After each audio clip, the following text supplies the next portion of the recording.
Ladies and gentlemen, I am joined here by the Ginger Ninja himself, Kyle, who looks a lot like my clone, and he just finished up his 3 months of coaching.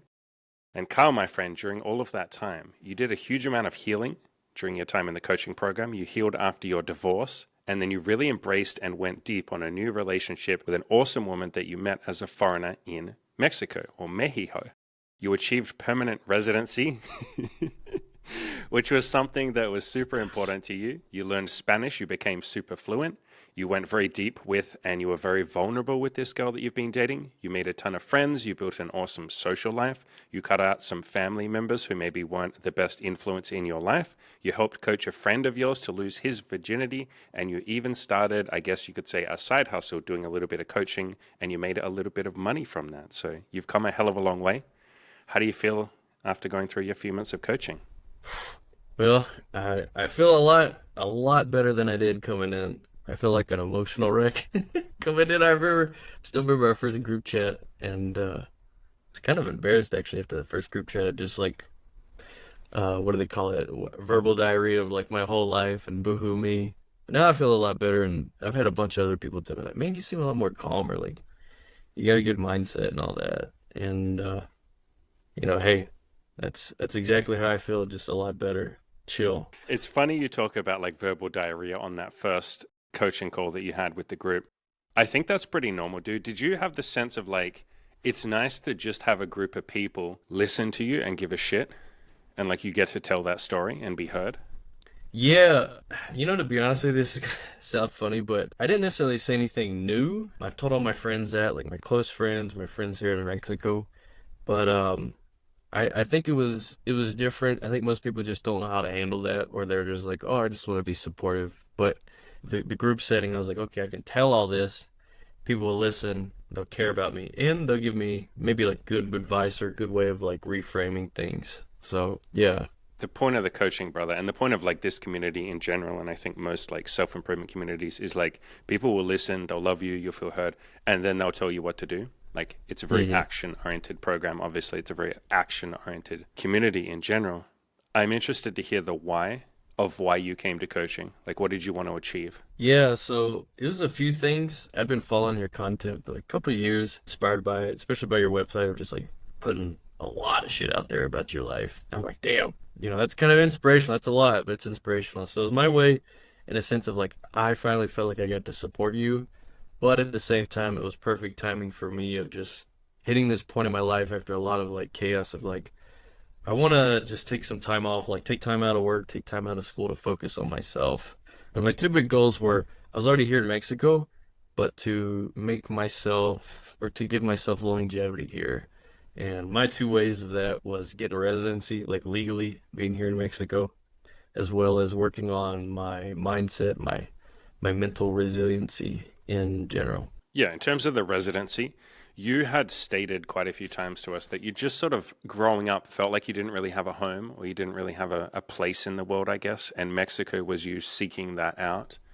Mhm. I guess, why did you feel like you didn't have a place if you're comfortable sharing? And how did Mexico come to be that place? I think especially in this kind of circle of people, you get a lot of people who feel maybe like outsiders, and Yeah.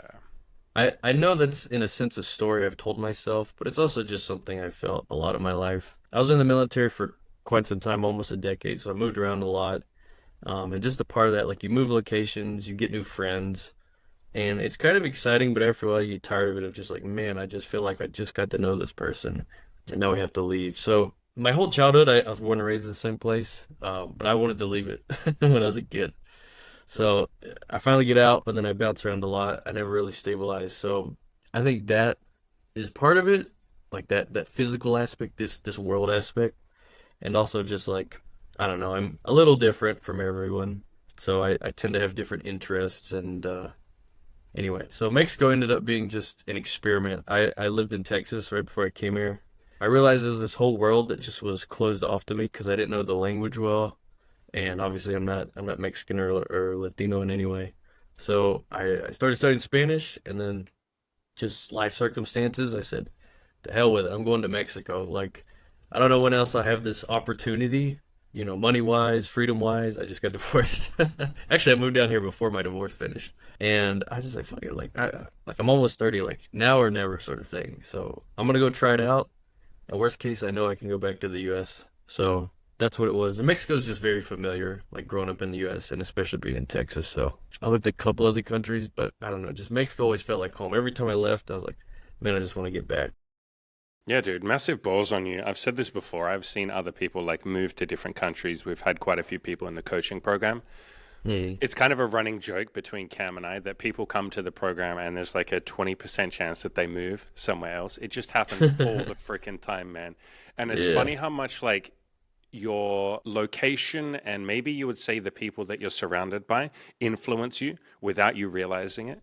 And I Yeah. think that's maybe the main reason why a lot of people move. They come to the program, they're surrounded by a few people that support them and want the best for them and push them and all of that. And they go, holy fuck, like, is this what my life could be if I was Hmm. surrounded by people that actually wanted the best for me? With you, moving to Mexico, it wasn't just that you moved to Mexico, dude. You did so much more than that. Like you said, you became fluent in Spanish. You learned a lot of that. You made a bunch of friends. You were kind of nervous to do that. You ended up finding a girl that you're still seeing, lady friend, you call her. It was Hmm. I don't know, man. It felt like, from my point of view as your coach, that you wanted to embark on the next chapter of your life and figure out like exactly who you wanted to be and almost get a chance to like design who you want to be and what your life is. And I think maybe moving to another country is almost like a clean break. It's like clean slate. I don't even speak the fucking language. Nobody knows me. I get a chance to Hmm. say who I am. And then I get to build on that. How do you feel now that you're a Mexican? You Uh, got your permanent residency. You're basically a white Mexican. well, I always say I'm medio Mexicano, which is like half Mexican. Or there's a boxer down here that's a ginger like us called Canelo, so I say casi Canelo, which is almost Canelo. I don't feel any different, but then some days, I guess if I'm feeling a little down, it's like I do have something to tell myself. I'm like, no, I deserve to be here. Like I'm here. I followed the process. I learned the language. I'm still trying to learn the culture, talk to people. So, During your time in the coaching, I remember we had a hmm, lot of conversations about that where you were like, guys, I don't feel like I fit in here. Like, I'm worried that other people don't think of me as a Mexican. They think I don't belong here. That like foreign insecurity. And some of it was coming yeah, from truth. Like, some people literally are a little bit, maybe not racist, but like, you know what I mean? They're like, no, you don't belong here. Get out of here, gringo. But yeah. you absolutely overcame those insecurities, man. But yeah, they definitely were there, to be clear to anyone listening. It's not like you just upped and moved to Mexico and it was an easy process. No, it was fucking difficult. And so was getting your residency. And Mexico didn't make that easy for you, did they? Nah, nothing. Nothing is necessarily easy here, but I feel like it's part of the journey and the challenge. Once you like kind of get in this mindset of like, things will happen whenever they happen and to take you down a notch, I think it helps a lot. And again, coming from like the military, I'm used to like just grind hard and Efficiency. do things Yeah. perfectly. Yeah. Yeah. And like things will definitely work out. And it's like, nah, that's not how they work. But yeah, I mean, I still have those insecurities, and likely I'll still have them like the rest of my life. But it's not necessarily a bad thing because I think I give you credit. Like you framed it in a way of like, no, those are good. They help drive me to come here to learn to immerse myself with people. Like I don't live with other like gringos or foreigners. Like I live with Mexicans, and I immerse myself with that. I talk in Spanish. There are foreigner parts I could live in, but I avoid those generally. I mean, they're not bad. It's just like I come to Mexico for Mexico, not for other foreigners per se. Yeah, that the insecurity has been good in that sense. That's something we played around with a lot in the coaching, like you and I. And you got to a point where you started saying it to everyone else, which was fucking awesome. Where whenever Yeah. someone says like this is bad or I have this insecurity or this sucks, you talking about your insecurity feeling like you didn't quite fit in Mexico. My Hmm. favorite go-to saying or my go-to coaching technique is, "Hey, give me 3 reasons why that insecurity is a good thing." Stop saying it's a bad, or you're allowed to say it's a bad thing if you want to. You're allowed to say, "Oh, I'm insecure and I shouldn't be," but tell me 3 reasons it's a good thing. Number one, it's great that I'm insecure because it's going to push me to try a lot harder to learn Spanish. I'm almost going to overcompensate and maybe Yep. get more immersed in the culture than I would if I wasn't insecure. Like you come up with your 3 reasons why that insecurity is a good thing, and then you use it as fuel instead of letting it overwhelm you and, push you down and make you feel apathetic and hopeless and all of that. So you were pretty freaking good at that. And it warmed my heart. It warmed my Thank you, heart, bro, man. when you started saying that to other people and almost like coaching. I mean, you were coaching them as well. Yeah, yeah. Well, to be honest with you, is kind of like a smart ass joke. I have a bad habit of doing that. Of just like you always said that, and it would piss me off every time you did it. But you're exactly right. So I'm like, you know what I'm gonna do? I'm gonna tell everybody else to do this and see how they feel, how much they like it. But it's, I mean, it is good. It is good. Do you know why I always push people to like look at the positives in that? It's not because it's like some great coaching technique or whatever. I'm just really fucking impatient when it comes to negativity. Like that Yeah. sounds really hilarious, but I've been doing this for so many years that someone will like it's always the same pattern. It always goes the same way. Someone will complain about their situation. They'll talk out all the reasons why it sucks, like blah, blah, blah. I'll listen to all of it and I'll go, yeah, that does suck. You're right. Oh my God, that's awful. Okay, great. Like, here's the solution. They'll shut up. They'll focus on the solution. They'll take some action. Then they feel better. And so now, after having done this for so many years, I'm impatient with that middle bit. So I just go, like, no, we're skipping to the end. I don't care about the negativity. Just tell me 3 reasons it's positive. Like, I'm trying to jump. Yeah. It's like a therapist saying, let's just jump to the point where you feel better. And it does work. Like Yeah. saying, hey, tell me 3 reasons this is a good thing. Focus on the positive, not the negative. It literally gets you to that like positive headspace. So yeah, I'm just Yeah. impatient, man. I'm like I cynical and old and grumpy. I'm not even a coach, and sometimes I'm like that, and sometimes I'm even like that myself. Like I do voice journaling, and I'll listen to myself and the negativity sometimes of myself. I'm like, damn, I get fed up. I'm like, all right, let me come up with some positive stuff. So yeah, it's a good shortcut. I like it, and I stole it because I was hoping you would see that, but I think you took it too positively. So Always, brother, always. Speaking of coaching, let's talk about the friend of yours that you coached to lose his virginity. yeah, yeah. So it's kind of wild. I'd met a friend like a few months ago. We weren't roommates at the time, but we eventually were. And his whole thing was he asked me at the time, he's like, man, I saw the way you were talking to this other girl that we're going to school with, like, and that really impressed me. And I was like, why is that? He's just like, man, just like the way you handled her, like handled her. And I'm like, handle her? Like, what do you mean? And he's like, well, just like you were, like she's sometimes a very negative, kind of complaining person, but you just told her like this, and this, and I can just tell like the way she changed and the way she started treating you once you said that stuff to her, like she looked at you like you were a man or something. And I was like, oh, okay, thanks. I mean, kind of like you. I was like, I told him, I was like, literally, I'm just tired of hearing her negative stuff. Like it has no deeper meaning beyond that. But he was like just inspired, like how I knew how to interact with another girl. He asked for my help, kind of did like a little intro session, like tell me what you want, tell me your background, your experience with like love and dating and all that. And he had very little, and it was a source of frustration for him. So I was like, well, hey man, I tell you what, like no expectation.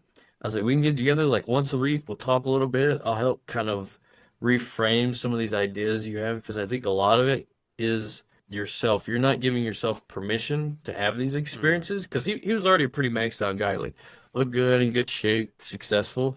He just, for the lack of experience, was negative about this. So basically, I just talked to him. I was there for him for a few months. But instead of just being a friend and being like, oh, yeah, that sucks or that's bad, I'll tell him, okay, yeah, that's whatever.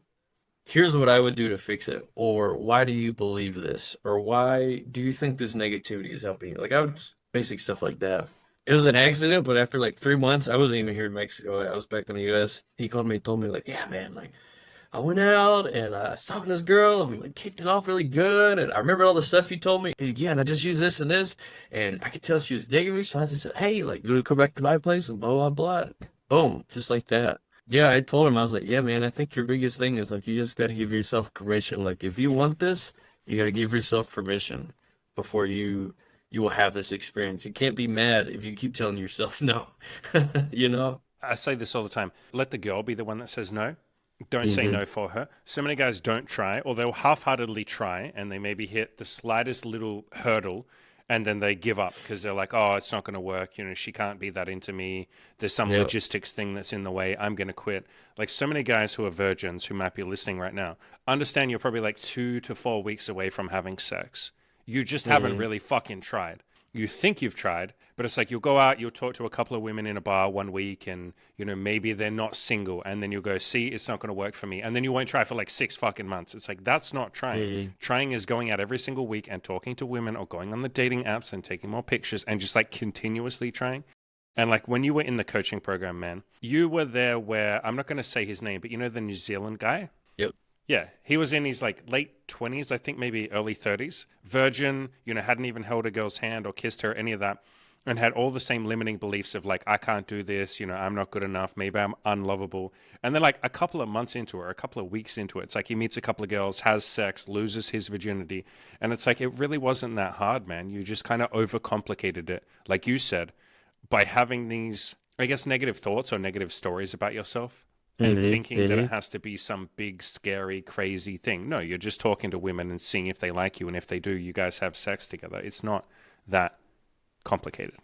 Yeah, I think that's exactly it with like all this stuff. It's like how you feel on the inside. And I've never directly been in that, but I feel like I can somewhat relate of just being in like a negative headspace. And then when you're like that, you put that out there.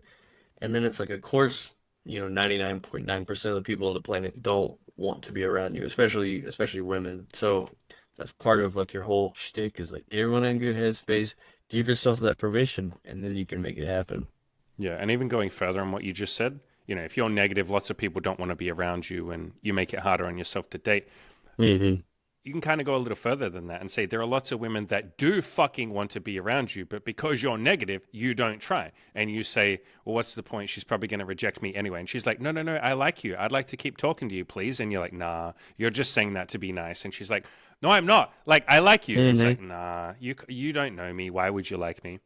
I feel like Yeah. almost every guy who comes to the coaching program has one of these stories of like, when they're a virgin or inexperienced, and there'll be some woman that's like, basically sitting on their bed, buck naked, going like, come here, daddy, come and fuck me. And he's like, nah, you probably don't like me. And she's like rubbing her Yeah. fucking clit naked. And she's like, please come fuck me. Nah, I think you just want me to fuck you as a friend. Like, you're friend zoning me right now. I had Yeah. stories like that. Did you have any stories like that? Oh my gosh, yeah. Before I got married, absolutely. I've been a nerd my whole life, so I didn't have much success when I was younger. And then after my divorce, I had a lot of my own negativity of just like, oh my God, I'm not. I think there's one big thing you helped me with of like I'm not lovable, or I feel like I'm not lovable. And man, just that chaos after like separating, divorcing. I mean, I even had exactly like you said. Like I had one night I went to a bar. I talked to a girl the whole night. I could tell she was interested in me. But really, I just told myself no. And I saw a friend like a while later that was there with us. He's like, "Man, how'd it go with you and so and so?" Like I could tell she was into you, she wanted you, and all this and that. And I was just like, "Really?" he's like, "Yeah, man." He's like, "You what? Nothing happened." I was like, "Fuck, no, man, no." He's like, "Oh, come on, brother." And I was like, "Damn." And that's kind of like one of my big development points. Just like, wow, I was the one I told myself no, like, Yeah. Yeah. yeah, And you project that and you say, like, oh, women don't like me. Women think I'm unlovable. It's like, nah, brother, hmm it's you. Like, 9 times out of 10, it's us. And women do the same thing too. Like, everybody hmm does this. It's a very human absolutely, thing. You reject yourself before anyone else even has a chance to reject you. Or more to the point, you reject yourself before anyone else even has a chance to say yes to you. I had stories like this growing up too, but it's such a common thing in the coaching group. There's yeah, a guy still in the group now. The bodybuilder guy with the like yep, curly hair, the guy with the pretty boy looks. So yeah, yeah, everyone, you've been like 3 weeks out of the 2 weeks out of the coaching program. In the last 2 weeks that you've missed, hmm dude, on the group calls, we've basically all sat around with this guy who, for anyone listening, he looks ridiculously attractive. He's a hmm fucking bodybuilder. He looks like a god. And we've been trying to convince him that he's attractive. Like, yes, like, which feels hilarious because I've shown his picture to Imogen and she goes, oh my God, is this the guy who doesn't think he's attractive? Like, what the hell? He's like 10 out of 10 attractive. And he's now finally started installing all the dating apps. And he said to us last week, he goes, oh my God, I didn't think I would get this many matches. He has like 100 matches or something. And he's like, why do I have so many matches? And we're like, because, man, you are you're ridiculously... fucking gorgeous. You're a Yes, gorgeous man. yes, you're a fucking 10 out of 10. The rest of us would kill. And Yeah. one of the other guys in the group, we'll see if you know who I'm talking about here. The guy that's the security guard. Yep, yep. And he So, tortures so the guy, himself basically. he's a fucking legend. So there's this other guy who's a security guard who's not as attractive, nowhere near as attractive, and he'd be the first person to say that. In fact, that's part of what we've been talking about on group calls. But this Yeah. guy is currently sleeping with 5 women right now at the same time. Why? hmm Because he doesn't reject himself. He goes out there and goes on the dating apps and talks to women outside, and he's fucking trying. And so on one hand, you have this bodybuilder guy who looks like an absolute fucking god who currently is single. Mm-hmm. And then on the other hand, you have this guy who's like overweight, maybe you'd say almost obese, not as good looking, but he's dating 5 women right now because he fucking tries. And I have this conversation, I know you did too in the coaching program. We have this conversation with so many people where we're like, man, you're not trying right now. And you're blaming that or projecting that onto women and saying, women don't like me, I'm unlovable. It's like, bro, right now there are like 10 women that would fall in love with you if you would go outside and give them the chance to meet you. But you're saying no. You're saying, I don't deserve that. I'm not good enough. I have to look better or be taller or lose weight or be younger or any other excuse. It's like, I really, really, really firmly believe that every man on this planet, every woman too, but every man on this planet can have a metric fuck ton of women that would fall in love with him, but he's just not willing to go out, or he hasn't been willing to go out and actually try. And I think more than anything, you call that self-love. I like what you said before, though. It's almost like you're giving yourself that permission to try. And I feel like that's the main thing we try and get across in the coaching is like, just fucking try it, brother. Like, we'll be here if it doesn't go well. We'll be here if you get rejected or you get your heart broken. We'll give you a hug. We'll tell you everything's okay. But like, go out and actually fucking try. Yeah, yeah, exactly. And honestly, after talking to a lot of women over the last year and a half, I think I kind of get it. It is all that. It is the effort part, and it also is this fear of being hurt. And again, like especially Yeah. talking to a lot of my like, women friends or just interactions, they'll always tell me all that. Like they're ready, in a sense, to get out there, but they're also very scared of being hurt. And I feel like that's a stereotype sort of women, but it's very true for us dudes too. And I mean, I even feel that sometimes. I'm just like, yeah, I don't want to be hurt. I'm feeling kind of Yeah, bro. delicate lately. I don't want that, but like knowing that and knowing like, okay, that is something you can change or work on. Then yeah, that's where you can start to grow. Yeah, man. You talked about self-love before and that the coaching helped you with that, or we helped you with that. I'm curious, like, how? Honestly, overall, I do like myself and I love myself. It's just every now and then it seems I'll get in these cycles of, again, telling myself some sort of story of like this bad thing happened to me, therefore I'm not worthy or I don't love myself. Yeah, And this external event means that I am not worthy. Yeah. yeah, and it's not even them. It's just like or at least me, I amplify my own internal emotions, and I don't realize it until I get to this point of just like, oh yeah, maybe I don't really love myself right now. Yeah, I think the coaching group is good. Of at least me, I would I would write a lot, maybe too much, like every day. And if I wasn't feeling good, everybody would know it. And that's kind of the thing of like, I'm on that roadmap of like I'm starting to get to where I don't feel good about myself. I put it out there, and like you or Cam or some of the other people in the group would be like, whoa, like, okay, why do you think this? Or like, give me 3 reasons why this isn't that bad, or this and that. Like, it's always like a reframe of getting to that root of that negativity. It sounds so, I almost want to say it sounds so stupid simple, but like really doing the exercise, whether it's writing it back out, doing a voice message, whatever, like once you do that, it's almost like you can let go of that bad feeling or that fear or that whatever it is. So I think that's what it was for me. Is just like I get in these cycles, and the coaching helps me kind of short circuit those cycles, and eventually kind of do it on myself, and not just like let it run. It's like no. I know I'm in a bad mood. Okay, do I want to fix this, or do I want to be miserable? I mean, what you're talking about is almost like going down a negative spiral. Yeah, And yeah, the way that I say, because a lot of people put pressure on themselves, they're like, all right, I have to stop being negative. It's like, no, you can be negative. But what if we just improve at that? And what I mean by that is, what if normally you'd go into a negative spiral for like a week and you'd be down on yourself, you'd feel like shit, you'd eat junk food, you'd look at porn, you'd drink alcohol. What if we make it so that when you spiral, it only lasts for 5 days instead of 7? And then yeah, what if we can make it only last for 3 days, and then 2 days, and then one day? And I remember you made this post like towards your end when you're about to finish up in coaching, and you were having a day like that, and you were like, man, I feel like I'm spiraling. I'm feeling really negative. I'm feeling really low. But it's nice that this only lasted for like half a day. And you yeah, basically said, I'm much better at like pulling myself out of this. Or I like what you said before, like reframing it and recontextualizing it and saying like, look, I feel down right now, but that's okay. Like accepting it and recontextualizing it and feeling better. You were the epitome of like, I'm still allowed to feel all these feelings, hmm, but I'm not going to dwell on them, and I'm going to recontextualize them and get back on the horse, I guess, and keep taking action. You got better at absolutely. that. Yeah. I kind of I don't know if I'm gonna keep branding myself going forward, but I kind of used to brand myself as like the emo fuck boy. Like in a sense, on the outside I might look fuckboyish, but I can be super emo and I can be super like yeah into those sad days and listening to emo music and all that. Yeah, I actually remember that specific day. I think the incredible thing was is this again coming from like military. I was used to like if I had those bad days, it didn't matter. It's like I had to just keep going forward and ignore them. But that never really worked out well for me. I just feel worse. My years in the military, I felt terrible because I did that. But now that I don't, it's like no, it's a sign of like, hey, today maybe I need to just go home and like lay in bed for a few hours and And take a nap chill. Yeah.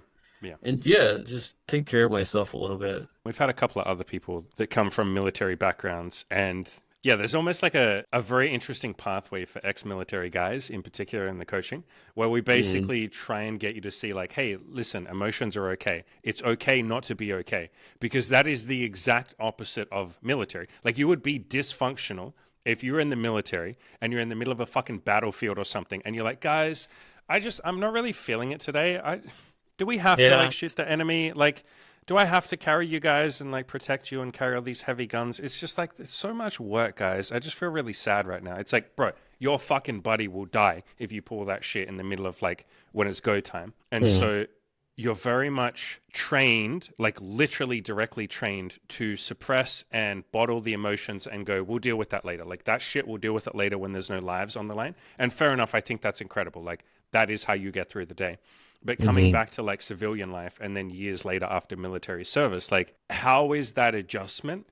Was it weird basically doing almost the opposite of what you'd done before? Or was it just like, no, that was like a chapter of my life where I don't worry about the emotions as much. And then now it's a different chapter where I'm going to focus on them. Like, how was that adjustment? Oh man, that's a brilliant question. I hope I can remember my response go. When I was in the tail end of the military, they started getting into the more of like the mental health thing. I mean, they've been Mm, doing those programs, awareness programs for like decades.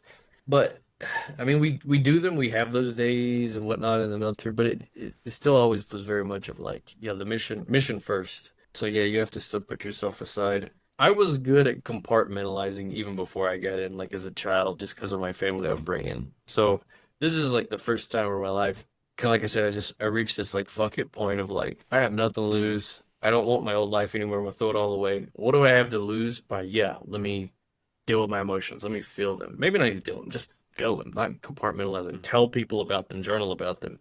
So yeah, I've been trying that out the last I'd say a couple years, and I think for me, my analogy I always say is like if you have a house for 30 years and you never paint it out, you'd be insane to expect it to be like perfectly spotless. That's insane.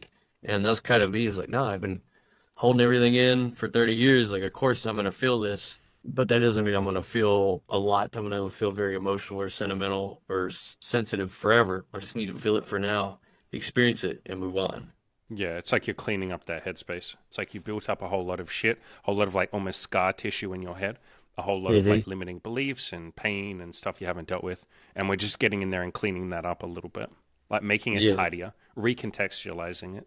Yeah, and it's not this like bipolar thing where you either feel nothing or you feel like an extreme amount of emotion. It's like, no, like if you don't exercise that part of yourself, that muscle, that emotional muscle, then when you do start it at first, it's like, oh my God, it's a lot, just like the first time you Yeah. run or the first time you work out. But once you get past that, it's it's not bad at all. And let me tell you, at least the last like 2 years, year and a half of me like doing that is being more emotional and connect with people.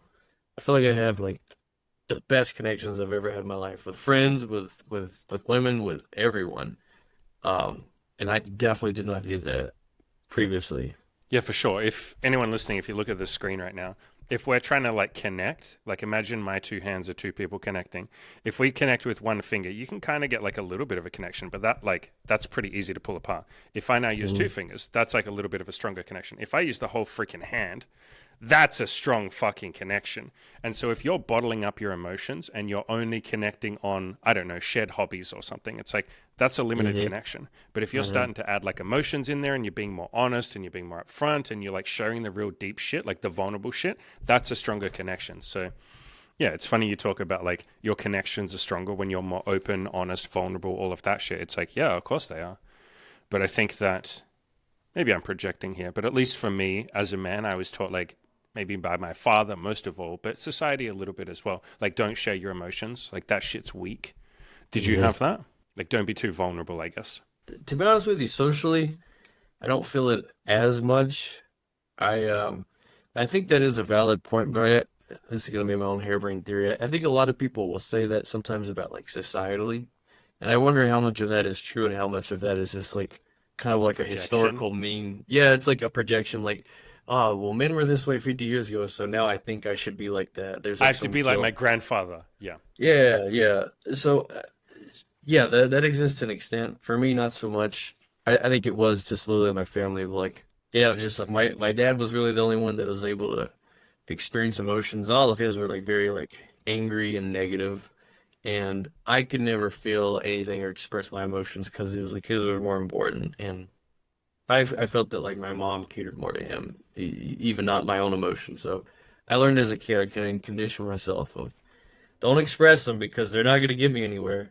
And, once you live your whole childhood like that, and then you have your dad modeling just like being angry or kind of crazy and upset all the time, then it's like either I experience that or I experience nothing. I'm trying to do this on the screen. And it's like I chose nothing, or at least that's what I defaulted to. Is a coping mechanism almost, yeah.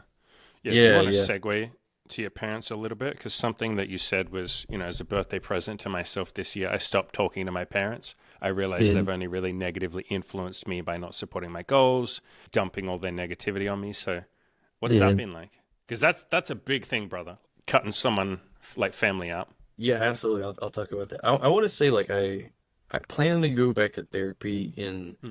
the fall. I just finished therapy like in along when I was doing the coaching like in the spring, and I want to take a break. I actually want to go back to work on that, and Hmm. I would like a relationship with my parents. I love them. I care about them. I left home when I was 17. That's what I joined the military, and other than visiting them, I never went back. Like I never lived with them after that. I was independent, and so I've been keeping in contact with them at least every week. And then when I moved to Mexico, I changed it to every 2 weeks, just by phone call.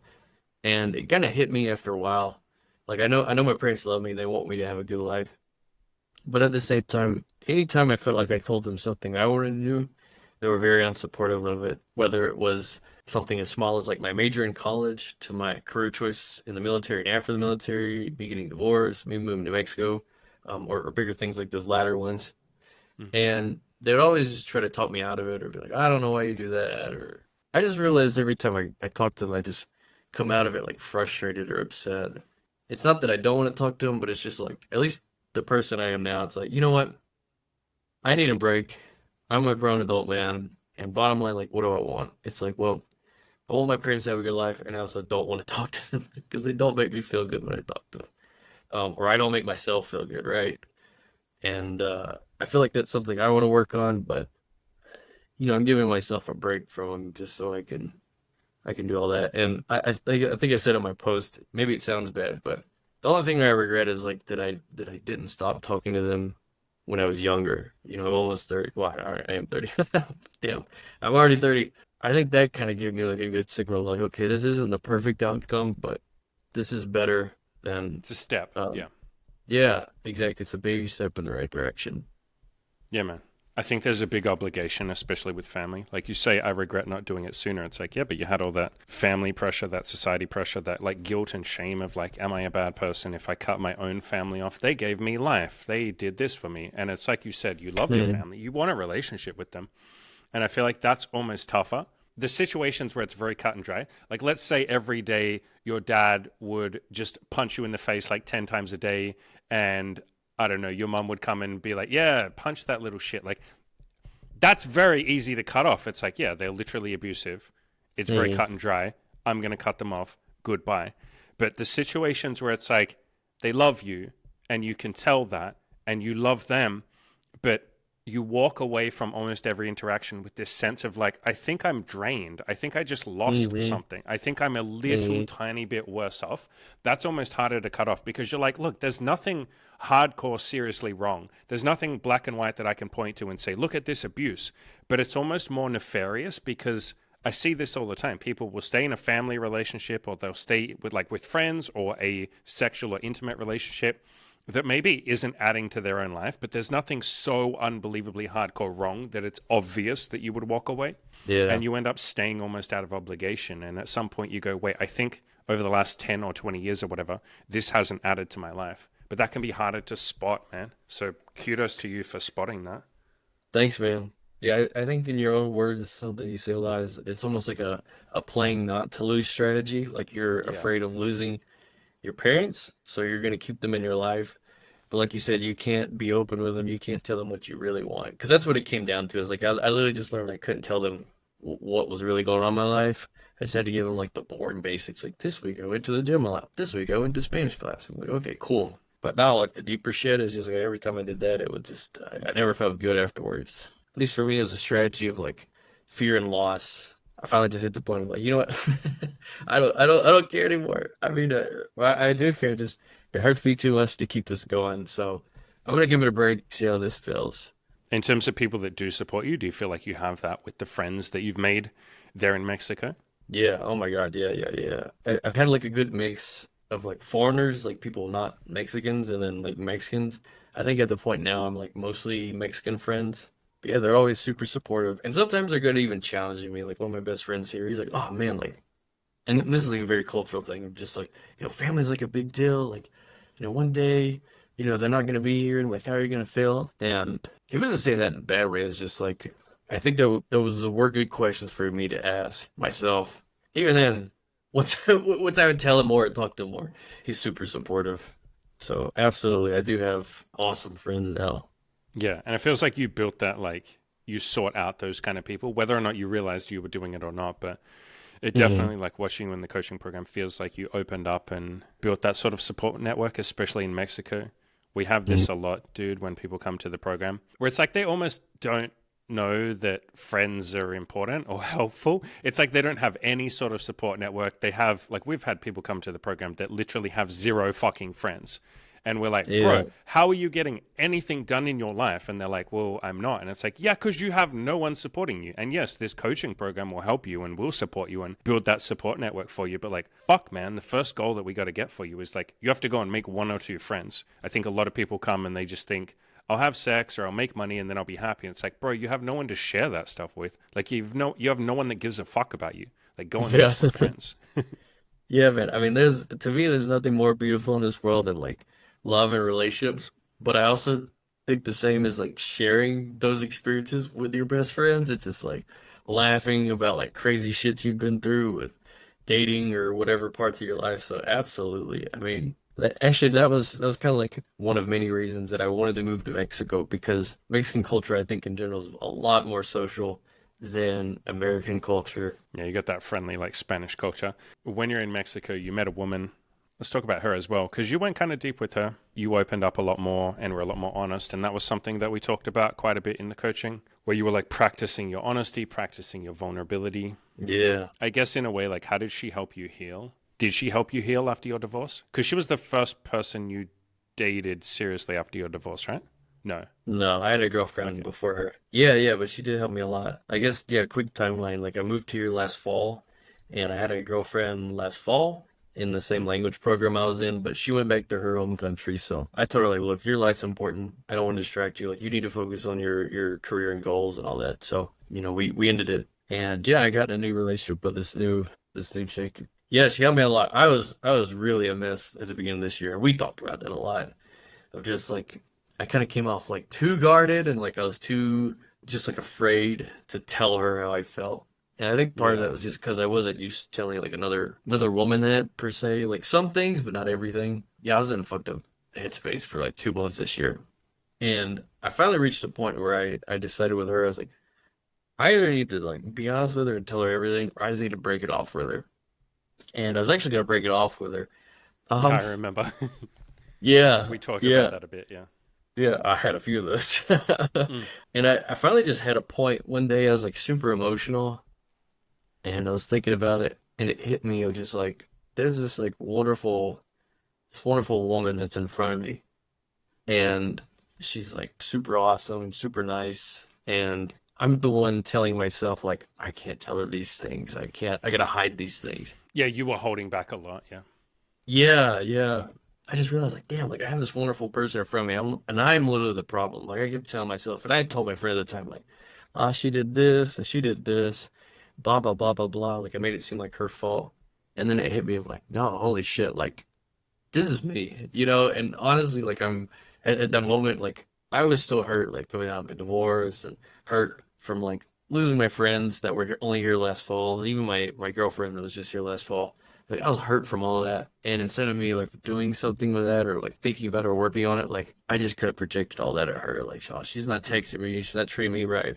She said She's this, and just I didn't like following. it. She's following the same patterns they all did. Yeah. Yeah, yeah, and I realized, oh my God, no, this is 100% me. This is like some weird behavioral or emotional pattern I have of like this happened to me 8 years ago, so I need to react like this. And like once I realized that, I was super open and honest with her. Man, it's just we've been doing great ever since. We tell each other everything. Like we're never mad at each other anymore. We're not in this weird like tension spot. Or I mean, the only tension we do have is like it's needed sexual tension or something. Yeah, man. And every time I get to the point where I feel like, oh, I can't tell her that, like I can't tell her this deep dark secret. I hit this point of just like, what is the worst thing that's gonna happen? She Yeah. just won't talk to me anymore. And I get to this point now where I'm just like, you know what? This is a little bit of a negative framing, but it works really good with me. It's like I want to scare her away, but not scare her away in like a bad way of just like I want to scare her away like I'm so open and honest and vulnerable with her. Because that's like a fear I have in myself. Of like I'm gonna scare her away if I do that. And yeah, every time I do, every time I talk to her, she just I don't know. This is gonna sound funny. One time we had one of these deep talks, and she's like, "Oh my God, this makes me so horny," and I'm just like, "What?" Like me being I've said that. vulnerable with you? I talk about this all the fucking time, man. Like the best sex that you're ever gonna have, the kinkiest, wildest, nastiest, most fucked up in a good way, sex that you're ever gonna have, literally requires trust and vulnerability. Like if you're going Yes. to open up and do filthy fucking shit, like I don't know, piss on each other's ankles or something like that, whatever it is that Hmm. might turn any of you on, And that that's requires beginner shit, by the way. yeah, like the real hardcore shit is when you pee on each other's elbows, okay? But Oh, I don't want to get banned from I'm YouTube, so we'll sorry. leave that. I'm Yeah. getting too excited. I'm sorry. You gotta be Yeah. excited.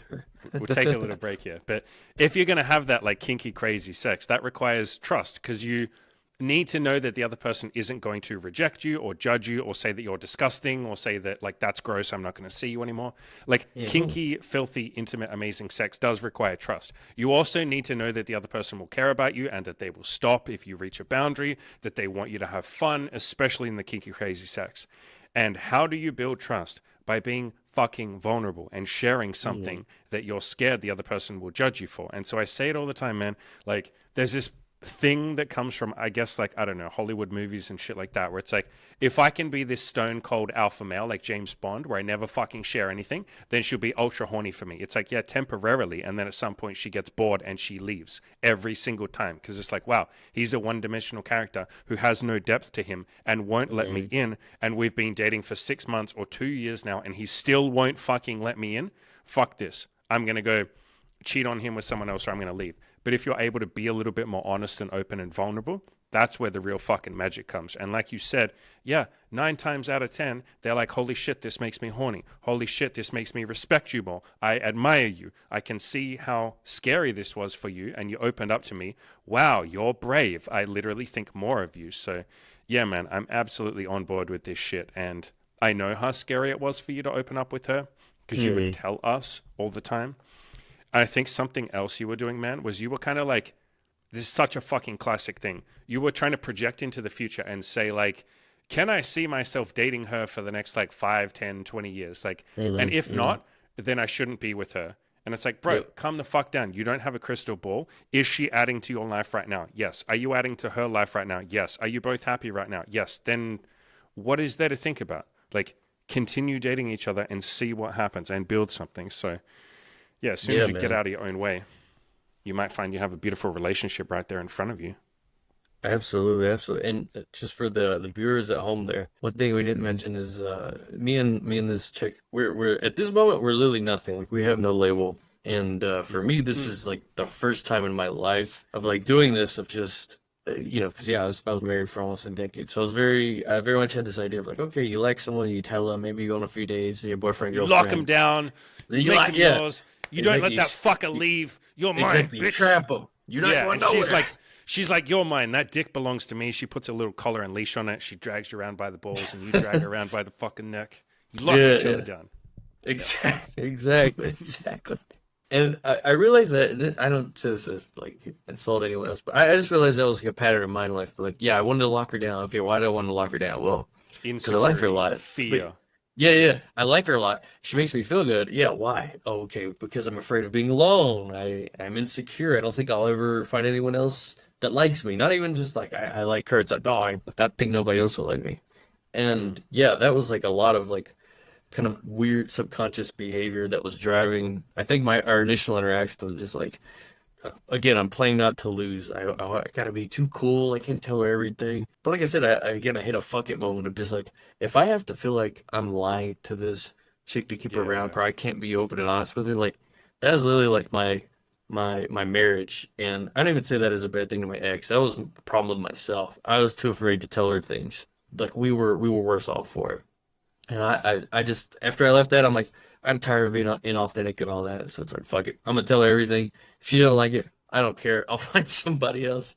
But I mean, she does care, and she loves it. And I don't know, like I said, it's mind blowing when you have that first experience of like telling a woman being very vulnerable, and then like her literally, like you literally watch her how she changes, and she even tells you like, "Oh my God, that is I beautiful. Thank like you you so more. much. Yeah. I I like you more. respect you Oh my more. Yeah. God, I'm horny." And you're just like, "Oh my God!" Like, I mean, Bro, I know. you know what's I know I interrupted, but do you know what's Go fucking ahead. funny? It's Uh, not as if women haven't been saying this to men since the dawn of fucking time. How many women yeah, say, I wish my man would open up to me. I wish he would be more emotionally vulnerable with me. I wish he would be more honest with me. I wish he would communicate with me more. I wish he would talk to me more. I wish he would let me help him when he's going through a yeah, tough yeah, time more. Like, women have been saying that since the dawn of fucking time. And then when we actually try it and they're like, yeah, see, I told you. Thank you for this. I wanted this. You're like, wait, you wanted this? Yeah, me and my fucking sisterhood have been telling you this for the last fucking 10,000 years. Yes. Yes, yeah. we weren't just making that shit up. It wasn't a fucking shit test. We were telling you the truth. Absolutely, absolutely. Yeah, and I will say I think there's a particular way to go about it. Like you can't just like Yes, piss and whine and moan and be negative and like that expect someone to hang around that. the way you do it is you have a plan of action, or you say Hmm. what you're going to do, or you say that you're going to handle it, or you ask her for advice on how to handle it. So rather than just saying, I'm going through a tough time right now and this sucks and it's not fair, and you're like being the victim, what you want to Hmm. do is take ownership of it and say, I'm going through a tough Yeah, time right now. I'm feeling all these emotions. It really sucks. It feels awful. All right, I'm going to talk to my buddies about it. Or do you, woman, have any advice for me? Or I'm yeah. going to go What to a should I do? therapist. Or, yeah, Yeah. yeah, I know it's going to get better. I'm going to focus on the action. So instead of focusing on the problem, focus on the solution or focus on asking for advice to find a solution. So you're basically looking at this solution. That is how you be vulnerable as a man. And any women listening, take that as well. Like, do the same thing. Like, people love it when you take ownership of your problems rather than be the victim. But yeah, I've done a ton of content on this and you and I Yeah, talk man. about it a lot, but yeah, vulnerability, Absolutely. man. Yeah, your Fucking cheat content's code. helped a lot with that. And I mean, one of the big credits I give with her is she's like kind of helped me realize like I need to go back to therapy because I told my girlfriend in the fall of like, yeah, you're going back to your country, but I also just realized like I'm sorry, like I just got divorced. Like I wasn't ready for a relationship. And like I knew that coming out of that, but then when I got with this girl, then it's like I kind of relearned that again, that lesson. And I was like, okay, well, I'm learning it a second time. Like, what am I gonna do about it? Okay, well, I'm actually gonna go to therapy this time and do this coaching and make like a point to like really work on this part of me. And when I I think told you're more her, self-accepting of it now, though. Like, you're okay with the fact that you suck at relationships, and I think you've yeah, embraced that now. absolutely, absolutely. And here's the thing, I tell you, I think women love this. I mean, anyone, but women especially. You give them credit for shit like this. Like, you're the reason I went to therapy and like I went and worked on myself and I'm better. And she's like, oh my God, like that means a lot. I'm like, yeah, I can tell. Like, you're way better now than you were in the beginning. Like you were, I don't know, like playing some game or like, yeah, like you look like a fuckboy and I thought that was hot, but you also acted like one and I didn't think that I didn't like that part, like for the long term. And I'm like, nah, no, you're exactly right. Like, yeah, I was acting that way because I was hurt, right? You know? Mm. Yeah, So, exactly like me at the start with my relationship with Imogen, by the way. Like everything you're talking about was me at the start. It's like, I'm hmm going to keep my guard up. I'm not going to get feelings. I told her that at the start. I was like, look, I'm never going to do a relationship. I'm yep, not, I did I'm the just, same thing, yeah, man.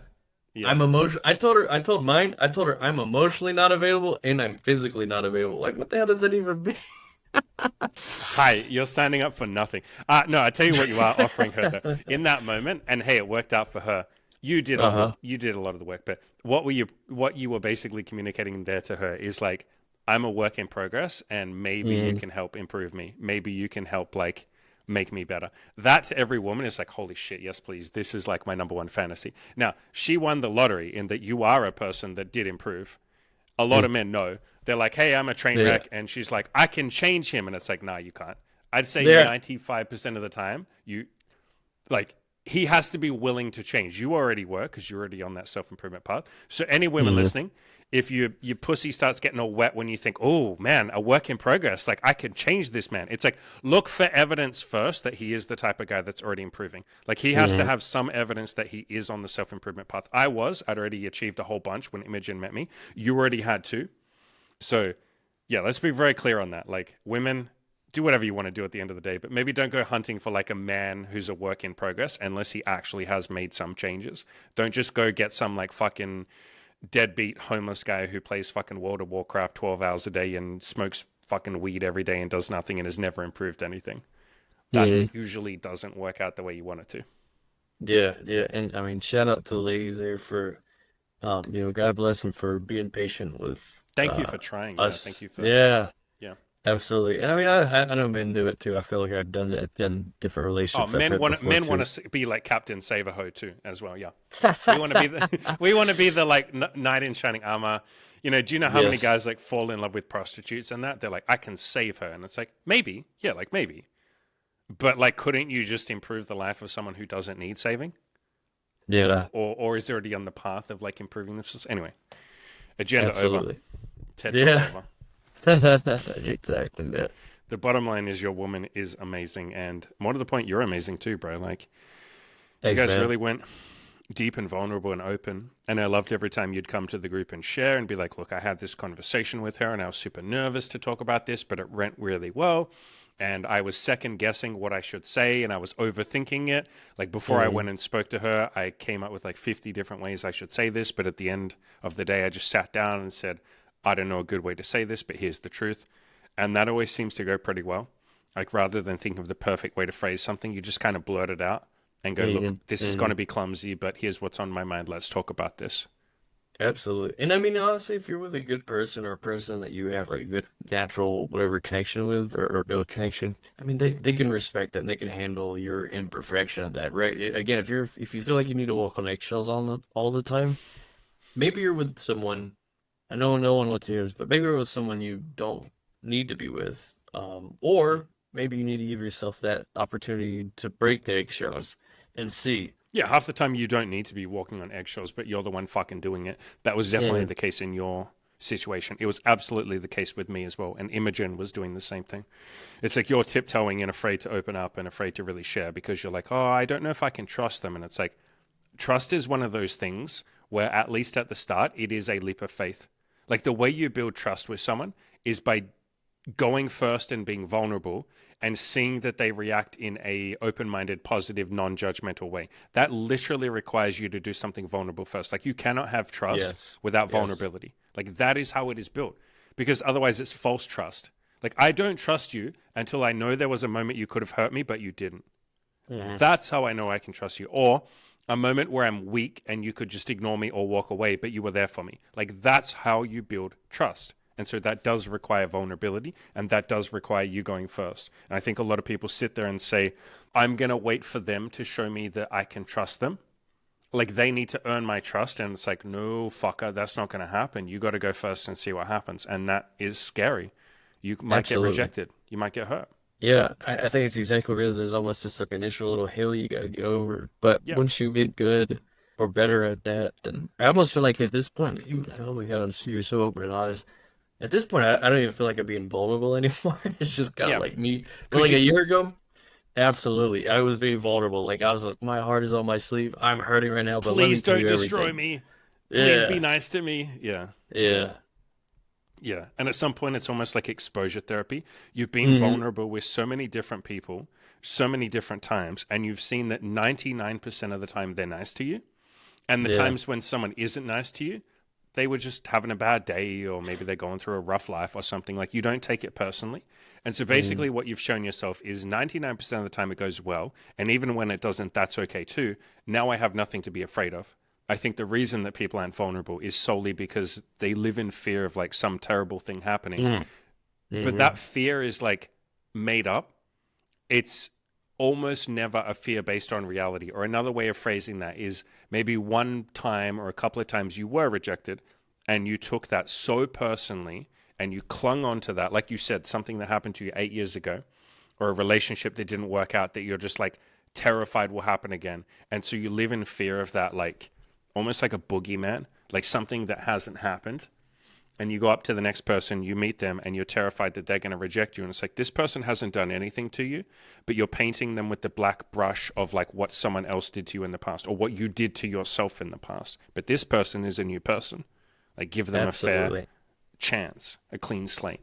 Absolutely. And I mean, you can give yourself Yeah. that new chance. I mean, that was a lot of it. I think that is a good thing. Kind of again, I guess more attuned to your audience. But just like, yeah, I went on a bunch of dates last year, and each date was like a new opportunity for me to practice like being a little more open, telling a little more. Mm. Because I'll tell you in the beginning, when I was very, I would say like fragile last summer, post separation, like our divorce was in progress, but it wasn't done. I went on a bunch of dates, and I didn't even tell some of the women at the time that I was going through all that. And I remember one of them, like I didn't have the best interactions, but I think that was part of it. But I remember one told me at like I think midway through the date or something, she said, "I feel like you're hiding something from me." And I remember when she said that, just like this feeling deep, like, oh fuck, she's so right. Like, She knows me. Yeah. Yeah. yeah, you have like a It's because, million thoughts going on in your head, and I'm just like, fuck no, like I'm found out. But of course, I didn't tell her anything. I'm like, oh no, I'm fine, or I'm still working on it. But bitch, you're tripping. What are you fucking tripping? I'm just an alpha male, you dumb bitch. Yeah.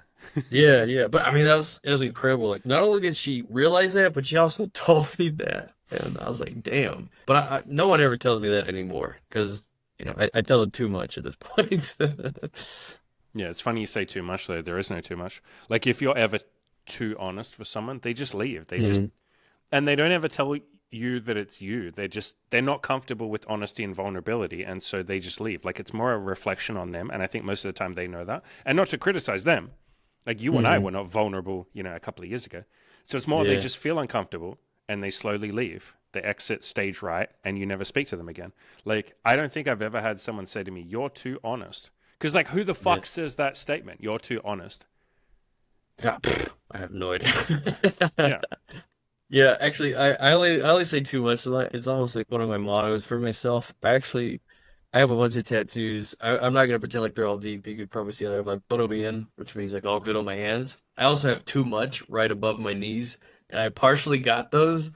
It's kind of like a joke, but also just be like, all right, if I have too much on me and people can see that and read that, and it's like advertisement. I'm just like, I'm too much, and then therefore I can say everything. And that was kind of like my excuse to myself. I could be open and honest and horrible. So that's why I love too much. I love saying I'm too much because it's like my motto for myself. I'd rather be too much than not enough.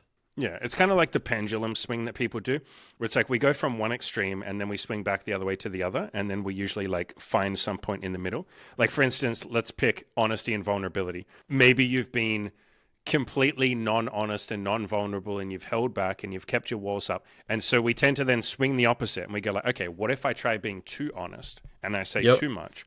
And in my Yep. case, it was like almost an experimentation of like, what happens if I'm on a date with a woman and I say to her, "I like you.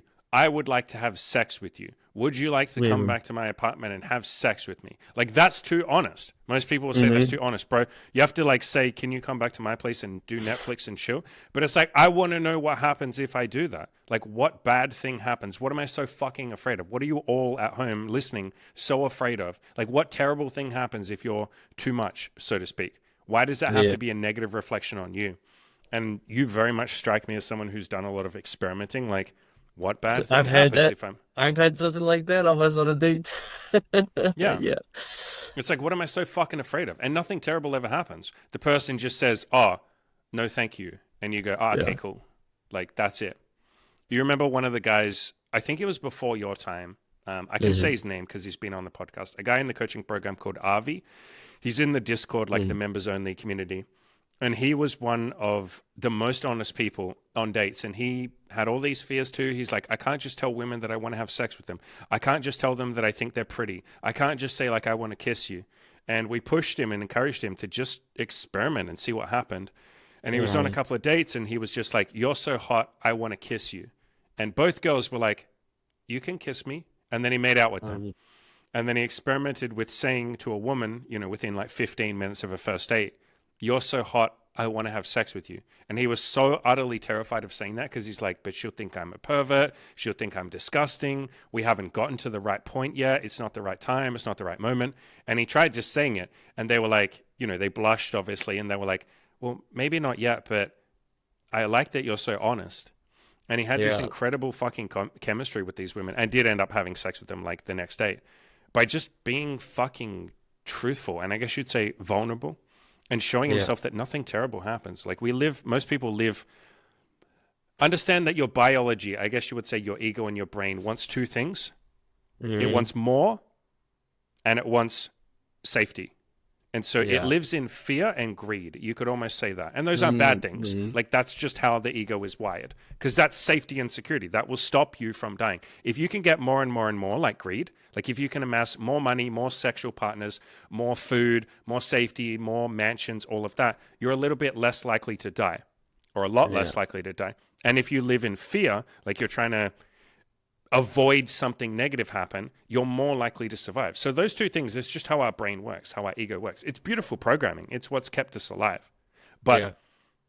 we don't live in those times, most of us in the West, or most of us in any country on this earth at this point in time.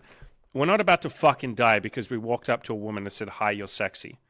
Like, she's probably not going to pull out a fucking katana and kill you. Like, we don't live in those times, but our brain still works like that.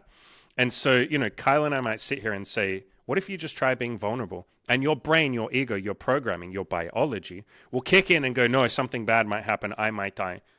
What if something terrible happens? And we might say, yeah, but what if something beautiful happens? And you're like, no, no, no, no, no, I'm too scared. It's like you're in survivor mode as if you're about to fucking die. If you're Yep. listening to this podcast, you are not about to fucking die. If you were, you wouldn't be watching this fucking podcast with two bold, ginger, beautiful men. You'd be out there trying to hustle and get some fucking food for your family for the night, or trying to find shelter, or trying not to live on the streets. Like you wouldn't be listening to this podcast. And so if you're listening to this podcast, you're not in survival mode, but understand that your brain thinks it is. And so when you hear Absolutely. those fears, you don't have to believe them. You can hear that Mhm. fear and do it anyway. You feel the fear, you do it anyway, and beautiful things happen. But if you don't take that chance, you don't have any chance of something beautiful happening. The best you'll ever have is, oh, I survived for the night. I made it through another day. But if you're listening to this, you don't want to make it through another day. You want to build something beautiful. You want to have connections. You want to form friendships, love, relationships, money, whatever it is, change the world, change your life, change other people's lives. It takes a bit of risk. It takes a bit of vulnerability. I know that shit's scary, but you're not going to build anything beautiful if you play it safe or play not to lose. Absolutely, absolutely. And for the record, if a woman ever pulls a katana on me because I tell her she's hot or something, that's even hotter. So, Right. I would happily die because I told some woman she was attractive. Like, if yeah, that's how I'm going to die, if something terrible happens, like if I go to fucking jail or something because I told some woman she's attractive, bro, I'm happy with that. Like, yeah. if that's how I die, I'm happy with that. Or I'll Send me walk up, tomorrow. I'm ready. fuck yeah. Fuck yeah, brother. Yeah, man. Yeah, man. I am curious. What's next for you? What's next on the horizon? What do you want? Oof, that's a good question. I asked myself the same thing. I think again to your credit, just a good mindset frame. I'm very much in the experimenting phase. Like I said, I came down to Mexico when I was in school here for half a year just to study Spanish. And I left, I quit to go to therapy, Florida residency, and to start coaching with this. So I'm kind of in a spot of like, I'm not working, I'm not in school, I'm just burning through my divorce savings. But yeah, for me, I'm looking for some part-time hustles. So I already kind of have my coaching thing sort of You've already going. I made mean, a I'm little bit of money from coaching, yeah, yeah. yeah, yeah. I mean, obviously that's volatile, but I mean, I'm trying it out. Why not? When else am I gonna have this chance? I'm looking for other freelance jobs I've done before, and I'm gonna travel a little bit. I got a buddy, me and him. Maybe we're gonna go to a different state here in Mexico, work on a ranch for a little bit. I'll come back, but just to go out there, think, work on that. I'd maybe like to run a marathon. I'm training for that now. Yeah. I mean, a half marathon, excuse me. I've done both. I've done a marathon and a half marathon before, but I was like 10 years younger, so I want to do another half marathon. And really just live and enjoy my life. My whole point really of moving to Mexico was a new life because I've already had like the house, the marriage, the job, the career, the degrees, all that crap. And I wasn't happy with it because I didn't really want those things in those moments. So now I'm just asking myself, like, what do I really want? And I think for me, it's like some sort of side hustle to go back to school as a student, either officially or here in Mexico, you can just go like listen to classes, but keep learning. Just be with my friends, be a good influence, be a mentor, and figure it out from there. So I guess to answer your question, I know I really don't fucking know, and I'm okay with that because I'm all right, and I'm in a good spot to keep experimenting and not stress myself out so much of like what's the next thing? You know, I got to be achieving and have big goals and be super successful like everybody else. And no, not really. I mean, if I want that, great. But at the moment, I don't really want those things. Yeah, I think your time in the military and definitely being married, those are two pathways that are very much like structured and set out for you.